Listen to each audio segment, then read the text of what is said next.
다양한 정보와 감동이 있습니다. 안녕하세요. TVU 다정다감입니다. 겨울이라고 하기에 무색할 만큼 포근한 날씨가 이어지다가 지난 주말부터 영하권으로 기온이 뚝 떨어졌는데요. 이렇게 갑작스럽게 기온차가 많이 나게 되면 면역력 저하의 원인이 되고요. 또 각종 질병에 노출되기 쉽기 때문에 더욱더 각별히 건강에 신경 써야 합니다. 그래서 지난주 의학 RG 시간부터 겨울철에 조심해야 할 질환에 대해서 하나씩 알아보고 있는데요. 지난주에는 심근경색에 대해서 알아봤고요. 오늘은 겨울철 조심해야 할 두 번째 질환, 뇌졸중에 대해서 이야기 나눠보도록 하겠습니다. 유성 성병원 신경과 전문의 한우성 박사 모시고 뇌졸중에 대해서 많은 이야기 나눠볼게요. 어서 오세요. 반갑습니다. 네, 안녕하세요. 네. 뇌졸중 많이들 들어보셨을 거고 또 이름만 들어도 참 무서운 질환이구나라는 느낌이 참 많이 들거든요. 뇌졸중 정확히 어떤 질환인가요? 네, 뇌졸중이란 말은 정말 잘 지은 말인데요.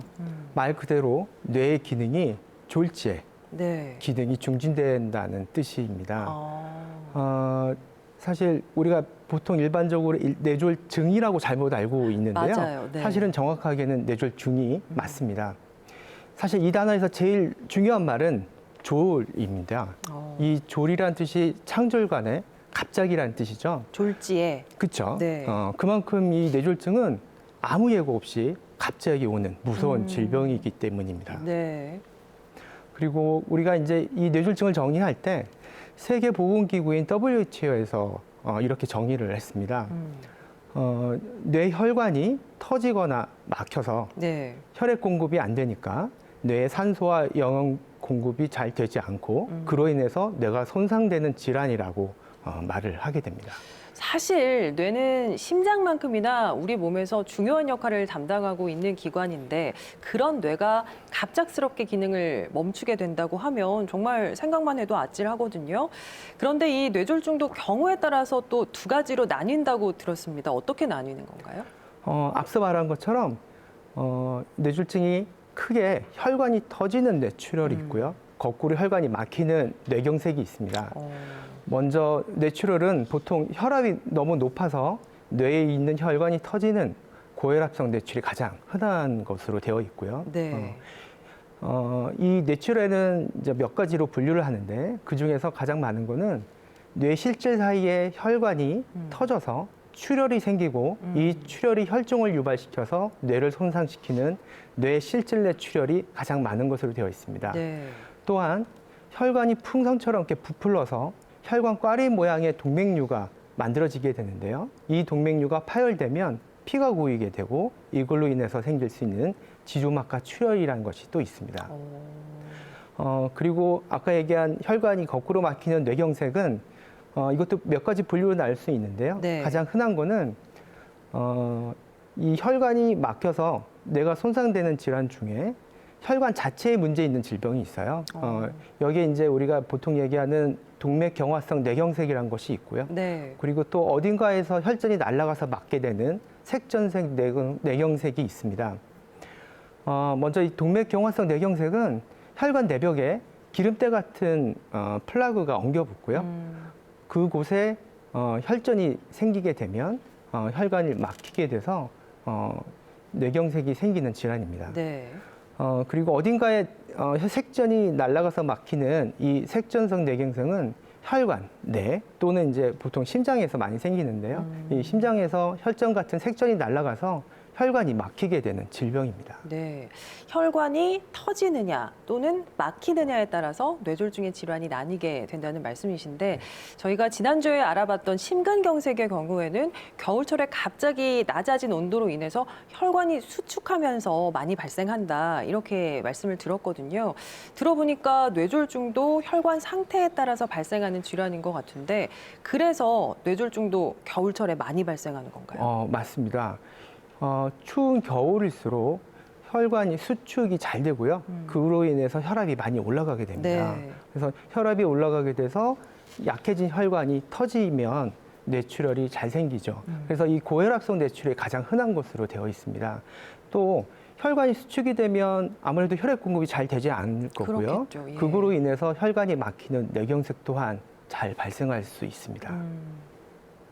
그렇지만 겨울철뿐만이 아니라 사실 뇌경색이 사시사철을 가리지 않는 것으로 되어 있고요. 여름철이라고 더 그럼 잘 생기지 않는 것도 아닙니다. 여름철도 우리가 요즘에는 잘 생기는데요. 그 이유는 전체 뇌경색의 원인 중에 한 20% 정도를 차지하는 심방세동이라는 부정맥이 있습니다. 네. 이 부정맥이 여름에 너무 더우면 탈수가 생기게 되고요. 그로 인해서 심장에 무리가 되어지니까 이 심방세동이 더욱 잘 발생하는 걸로 되어 있어서 예. 이걸로 인한 색전성 뇌경색이 잘 유발되는 것으로 알려져 있죠. 또 이 탈수가 너무 되면 혈압이 너무 떨어지게 되고요. 그로 인해서 뇌에 혈액 공급이 잘 되지 않고 네. 이것으로 인한 저관류성 뇌경색 또한 잘 발생할 수가 있습니다. 그러니까 계절을 가리지 않지만 겨울철에는 혈관의 수축 문제로 이제 터지거나 막히고 여름철에는 탈수라든지 부정맥의 영향으로 뇌졸중이 많이 발생을 하게 네.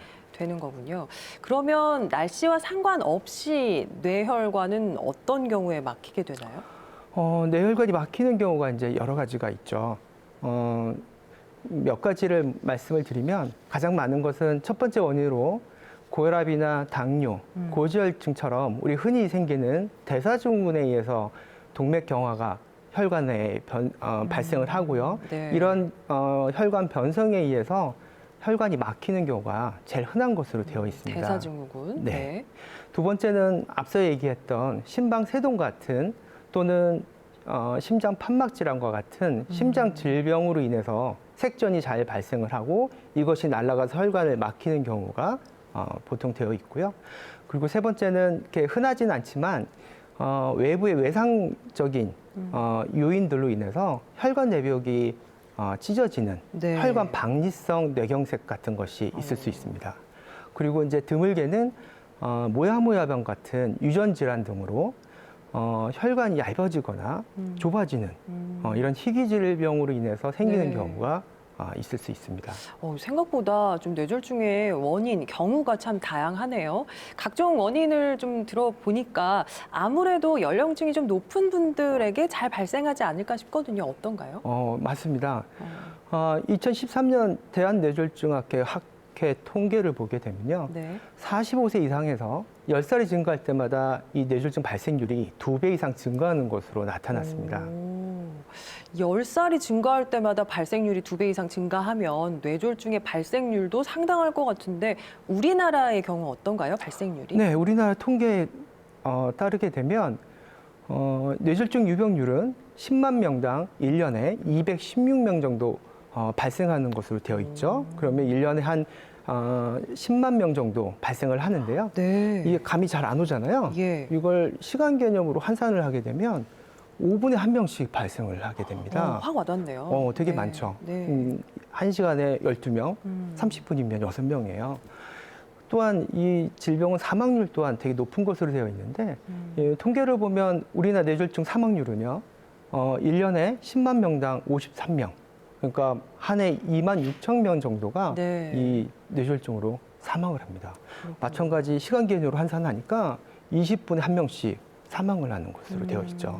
무척 사망률이 높은 질환입니다. 네. 우리가 1년 전체 우리나라 사망률 통계를 보면 가장 흔한 질병이 사실 암이에요. 네. 모든 암을 다 포함하는 것이 가장 1위이지만 이걸 단일 장기별로 발생률을 따지게 되면 뇌졸중이 가장 많습니다. 그렇습니까? 예.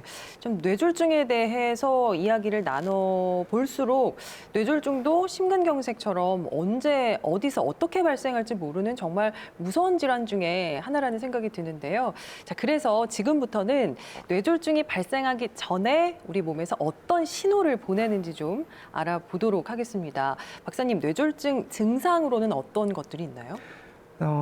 사실 뇌가 온몸을 다 조종해주는 기관이잖아요. 그래서 뇌에 어떤 혈관이 문제가 생겼느냐에 따라 여러 가지 증상이 다양하게 나타날 수가 있습니다. 네. 그렇지만 가장 흔한 증상은 사실 마비거든요. 그래서 한쪽에 마비가 오는 편측마비라든지 네네. 또는 얼굴 근육이 마비된다든지 또는 언어 발음이 이상하거나 아니면 언어 장애가 생기는 이런 마비 증상으로 생기는 것이 가장 흔한 증상들입니다. 네. 그래서 우리가 미국 뇌졸중학회에서 페스트라는 캠페인을 사실 벌이고 있어요. 우리 대한뇌졸중학회도 같이 캠페인을 하고 있는데요. 여기에 이 페스트라는 뜻이 F가 그 페이스, 그러니까 네. 얼굴 마비, 안면 마비란 뜻이고요. A는 암, 팔의 마비를 뜻합니다. 그리고 S는 스피치, 언어 장애를 뜻하고요. 네. T는 타임, 시간입니다. 그러니까 무슨 얘기냐면 편측의 마비가 있거나 얼굴에 마비 있거나 언어 장애가 있으면 빨리 병원에 가라. 그 T가 타임, 시간이 중요하다. 시간이 금이니까. 그래서 이런 증상이 있으면 빨리 병원을 가라는 캠페인이거든요. 네, 그만큼 네. 이 마비 증상이 가장 흔한 증상입니다. 이제 그 밖에도 이제 여러 증상이 있을 수 있는데, 감각 증상, 그러니까 한쪽 팔다리가 갑자기 이렇게 남의 살 같다고 이 표현을 하거든요. 예. 또는 저리거나 네. 이런 감각 증상이 있을 수 있고요.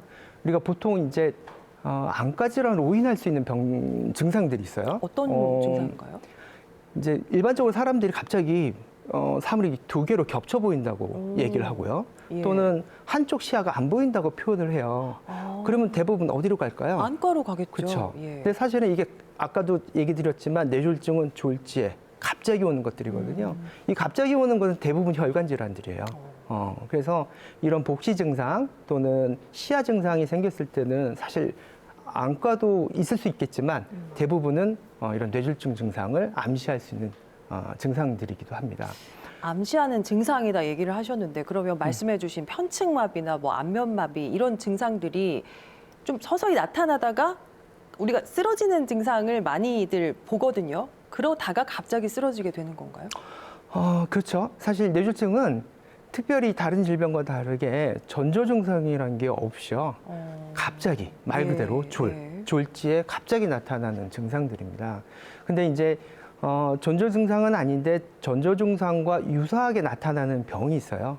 이것이 이제 바로 일거성 뇌허혈증이라는 병인데 이거는 보통은 아주 큰 뇌혈관이 좁아져서 좁아지니까 피가 잘 안 가죠. 네. 그걸로 인해서 증상이 일시적으로 나타날 수가 있거든요. 그래서 앞서 말한 마비 증상 같은 예. 것들이 어떤 경우는 수초, 수분, 심지어 수시간까지도 증상이 생겼다가 없어집니다. 이런 질병이죠. 네. 근데 이제 사람들이 보통 이런 증상이 생겼다가 없어지니까 되게 안심을 하고 방심을 하게 되는데 네. 사실 이런 증상이 암시를 해주는 거죠. 빨리 병원을 가야 한다. 그래서 이런 증상이 있을 때는 바로 병원에 가는 것이 좋습니다. 네. 뇌졸중을 알리는 일과성 뇌허혈증이 있었음에도 불구하고 잠깐 피곤해서 그런가 보다 말씀하신 그렇죠. 것처럼 병원을 가지 않고 대수롭지 않게 넘겼다가 갑자기 쓰러지는 경우도 많을 것 같은데 뇌졸중으로 쓰러졌을 때 살릴 수 있는, 살 수 있는 골든타임은 어느 정도나 될까요? 아까 패스트라는 표현을 썼죠. 네. 정말 시간이 중요하죠. 정해져 있는 시간보다는 가급적 한 시간이라도 빨리 가는 것이 사실 제일 좋습니다. 그래도 우리가 이제 치료를 하기 위해서는 데드라인이라는 게 있거든요. 그렇죠. 어느 시간까지 예. 할 수 있는 치료들이 있고요. 그래서 보통 우리가 뇌경색 급성기 치료에서는 혈전 말 그대로 뇌경색은 혈관을 막히는 거니까 이 막히는 혈관을 뚫어주는 치료로 혈전 용해제 치료나 네. 혈전 제거술을 하게 되는데요. 이것들이 시간이 좀 제한적이에요. 왜냐하면 뇌세포라는 거는 한번 손상을 받으면 회복이 안 되잖아요. 네. 너무 늦게 오면 혈관을 뚫어줘도 소용이 없어요. 뇌세포는 다 죽고 네. 또한 오히려 너무 늦게 뚫어주면 출혈을 유발시킬 수 있다든지 뇌에 오히려 악영향을 끼칩니다. 네. 그래서 우리가 이 치료를 할 때는 우리가 시간을 보통을 정하죠. 네. 처음에는 이 혈전용해제 치료가 3시간 이내에 약물을 투여하는 것으로 되어 있었는데 요즘은 이제 의학이 많이 발전하면서 시간이 자꾸 늘어나게 됐습니다. 그래서 이 혈전용해제가 경우에 따라서는 4시간 반까지도 물론 환자에 따라 다른데 예. 사용할 수가 있고요. 그리고 직접 혈관 내 혈전을 제거하는 이 혈전 제거제 시술은 원칙으로는 6시간 이내에 하는 것으로 되어 있는데 네. 혈관에 따라서 그리고 환자 상태에 따라서는 요즘은 여러 가지 연구 논문에 의하면 24시간 이내에 할 수도 있습니다. 근데 그런 경우는 이제 많지 않은 경우고요. 그래서 어쨌건 증상이 있었을 때는 가급적 빨리 네. 병원을 가야지만 이러한 치료들을 받을 수가 있습니다. 뇌졸중에 있어서는 정말 시간이 중요한 것 같습니다. 의학의 발달로 골든타임이 좀 늘어났다고는 해도 그래도 안전하게 치료를 하려면 최대한 빨리 병원에 오는 게 좋다는 거 기억해야겠습니다. 자, 또 뇌졸중은 급성기에 발생하는 합병증도 무섭다고 하거든요. 어떤 것들이 있을까요? 사실 뇌졸중 치료는 뇌졸중 자체의 치료도 중요하지만 이런 급성기에 발생하는 합병증 치료가 사실 더 중요합니다. 보통 이제 마비가 있으면요, 가래를 잘 뱉지 못하고 치위나 음식물을 잘 삼키지도 못해요. 근데 그런 것들이 그냥 있는 게 아니라 기도로 이렇게 넘어가게 돼서 호흡기성 폐렴을 정말 잘 유발시킵니다. 네. 그래서 우리가 이런 흡입성 폐렴을 방지하기 위해서 사실 처음에 환자들이 왔을 때는 삼킨 검사를 하고 이 삼킨 검사에서 문제가 있게 되면 사실 입으로 먹지 못하게 하거든요. 그래서 코치를 이용해서 음식물과 약물을 섭취하게 되는데 네. 이렇게 노력을 해도 사실은 흡입성 폐렴이 잘 생기고요. 그 밖에 욕창이나 요로 감염 같은 것들이 잘 생길 수가 있습니다. 정말 다양한 합병증이 동반이 되는 것 같습니다. 이런 이유 때문인지 뇌졸중이 성인 후유증 1위 질환이라고 하는데요. 증상을 발견하고 치료를 하더라도 후유증이 오래 간다고 합니다. 뇌졸중 이후에 나타나는 후유증 증상은 어떤 것들이 있나요? 앞에 말한 마비 증상이 그대로 다 나타날 수가 있죠. 왜냐하면 뇌 세포는 한 번 손상을 받으면 회복이 되질 않아요. 네, 그래서 그게 가장 그렇죠. 필연적으로 어렵죠. 후유 증상이 남게 됩니다. 그래서 이 질환은 예방이 무척 중요한 질환으로 되어 있죠. 네. 요즘에는 사실 이 조기 재활의 중요성이 많이 부각이 되어요. 그래서 환자 상태에 따라서 증상 발생 2, 3일 이내에 빨리 조기 재활 치료를 하는 것이 좋다고 얘기들 합니다. 예. 그리고 최소한 증상 발생 6개월까지는 이런 증상들을 회복시킬 수 있는 시기라고 우리가 얘기를 하거든요. 네. 그리고 첫 3개월까지는 중점적으로 재활 치료를 받을 필요가 있습니다. 예. 뇌졸중 치료 후에 후유증이 발생하게 되면 빠른 시일 내에 재활 치료를 하는 게 가장 중요하겠네요. 그러면 뇌졸중이 발생할 때 치료는 어떻게 이루어지나요? 뇌출혈이냐 뇌경색이냐에 따라 치료 방법이 나눠지게 되는데요. 먼저 뇌출혈은 뇌실질 뇌출혈인 경우에는 혈종 제거술이라는 수술을 할 수 있고요. 네. 지조막하 출혈 시에는 코일링 색전술이나 아니면 클리핑 결찰술이라는 수술을 할 수가 있습니다. 이름이 어렵네요. 그렇죠. 네. 그림을 설명을 드리면 네. 지금 보시는 영상은 환자의 뇌 CT 영상이에요. 붉은 전선 안에 있는 하얀색이 이제 출혈이 되거든요. 네, 그 출혈이 나와서 혈종이 되어진 건데 예전에 이 혈종을 제거하기 위해서는 겉에 있는 뼈부터 뜯어내고 뇌를 헤쳐서 피를 뽑아냈어요. 예. 그만큼 후유 증상이 많이 남겠죠. 그렇죠. 근데 요즘은 내비게이션이라는 장비를 사용을 합니다. 우리 차량에 내비게이션 있죠. 길찾기 네. 하는. 마찬가지로 명확하게 이 혈종을 타겟을 내비게이션이라는 장비를 이용해서 잡고 얇은 관을 넣어서 혈종을 뽑아내는 수술이 되겠습니다. 예. 그래서 예전보다는 후유 증상이 훨씬 더 적게 남는 수술입니다. 자, 그리고 코일링이네요. 네. 이것도 환자의 혈관 조영술이라는 영상인데요. 네. 맨 왼쪽 그림이 그 동맥류를 보여주는 그림이에요. 그래서 이 풍선 같은 모양 네, 되게 보여요. 크게 보이죠. 네, 네. 이게 사실 이 환자 같은 경우는 아주 큰 동맥류입니다. 보통 동맥류가 한 5mm, 6mm뿐이 안 되는데 이건 되게 큰 한 2cm 이상 되는 동맥류인데요. 네. 여기에 가느다란 백금 코일을 계속 넣어서 메꿔주는 거예요. 그러다 보면 맨 오른쪽처럼 동맥류가 예. 없어지죠. 그러네요. 그래서 이렇게 코일링이라는 시술을 할 수가 있고요. 또 하나는 이제 아주 전통적인 방법인 수술이 있습니다. 네. 그래서 왼쪽 그림은 환자의 혈관 CT 사진인데요. 붉은 선 안에 있는 게 동맥류고요. 이거의 시작 부위를 클립이라는 결찰술을 이용해서 네. 제거하는 수술이 되겠습니다. 뇌경색의 경우는 급성기 치료로 막힌 혈관을 뚫어주는 혈전 용해제 치료나 네.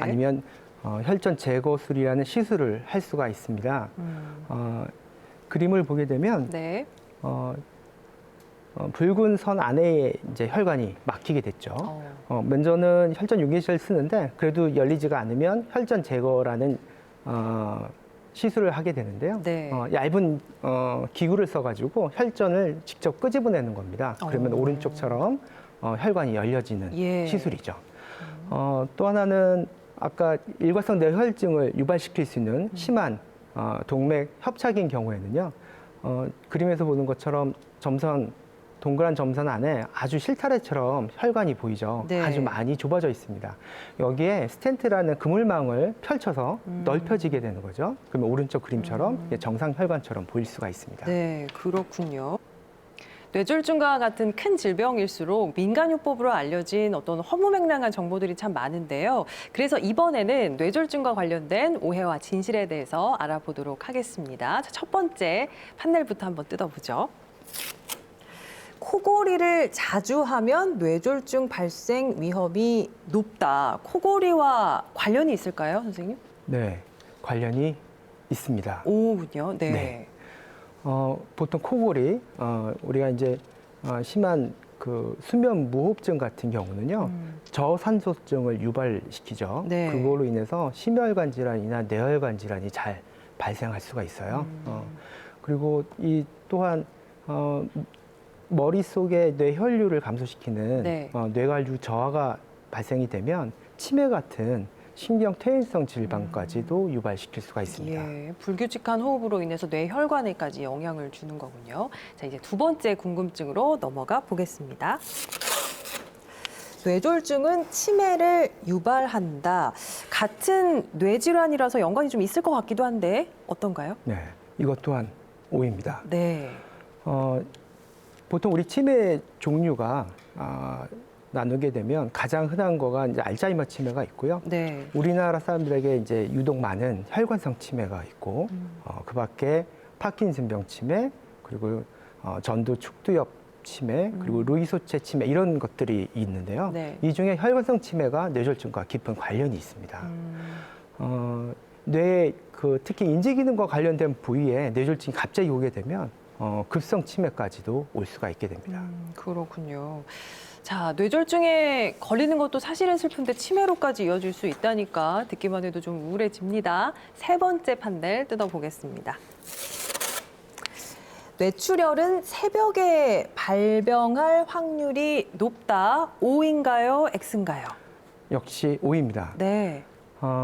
새벽에는 이제 날씨가 추워지잖아요. 그러면 혈관이 수축이 되고 그걸로 인해서 혈압이 올라가게 됩니다. 그럼 혈압이 올라가게 되면 앞서 얘기한 고혈압성 뇌출혈이 잘 발생할 수가 있습니다. 그렇군요. 자, 이제 마지막 네 번째입니다. 시금치는 뇌졸중에 도움을 준다. 예, 어떻습니까? 시금치가 뇌졸중에 도움이 되나요? 이건 조금 애매한 질문인데 네. 세모입니다. 세모? 예. 맞는 얘기가 있고요. 조금 주의를 할 내용이 있어서 그런데요.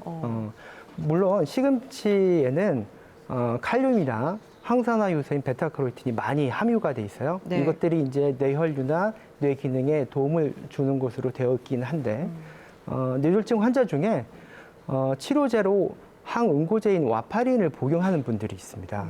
이분들한테는 시금치 같은 것이 별로 좋지를 않아서 네. 복용하면 사실 안 됩니다. 왜냐하면 와파린은 비타민 K 기량제거든요. 근데 이제 시금치나 브로콜리 같은 녹황색 채소들 경우에는 이 비타민 K가 많이 들어있어요. 그래서 서로 상충을 하기 때문에 네. 같이 복용을 하면 안 됩니다. 예.